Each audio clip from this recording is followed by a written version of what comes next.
My friend hasn't spoken in days. I wish I never found out why. I live in a pretty rural area. It takes a little over an hour to drive to the nearest town, but I'm not completely isolated. My good friend Rob and his wife, Irina, are a 10-minute walk from my house. Our friend Anton owns a farm that's a 20-minute walk down the road. I was talking with Anton at my house last night when Irina knocked on the door. She looked like she hadn't gotten much sleep in a while. Is everything all right? We asked her near simultaneously. Robbie's not well, I think. He hasn't talked since he fell. I'm really worried about him, she blurted out. Robbie fell. When? Let me start again. 2 days ago, Robbie told me he was going hunting with Ivan. So I took a nap on the couch. Ivan, our dog, woke me up by barking at me. I've also heard gunshots in the woods. I followed Ivan outside and he took me to a pit just as Robbie climbed out. He looked out of it. He was very pale, so I nearly had to drag him home, but he wouldn't tell me a thing about what happened. He just stared blankly at me.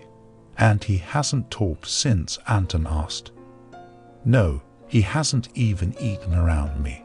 Half of the fridge was empty this morning, and I doubt it was Ivan. Let's go see him. Maybe he'll be more talkative with some friends around.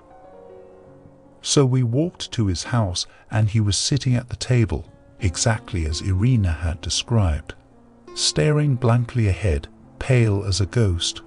What's the matter, Rob? Irina says you haven't been talking much lately. I asked carefully. Are you giving her the silent treatment to get on her nerves? Anton joked. Apparently you haven't eaten in a while.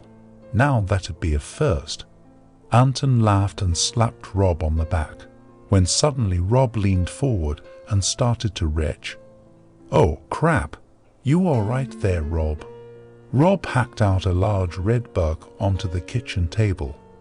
Then a dozen smaller red bugs crawled out of his mouth and down his face before suddenly he vomited a torrent of writhing red insects across his kitchen. Anton and I started yelling and stomping any bug that got close whilst Irina stood in horrified silence. A horde of smaller bugs began amassing directly in front of me, but I grabbed the kettle and emptied its contents onto the squirming mass. By now the vomiting had stopped and Rob had fallen backwards out of the chair. His eyes rolled back in his head. The smaller bugs scuttled out of the doors and windows, and all of the larger ones had been stomped into a maroon pulp. What in the hell was that? Whispered Anton. Only one way to find out, I responded. I'm sorry to ask this of you, Irina, but can you lead us to the pit you found Rob climbing out of?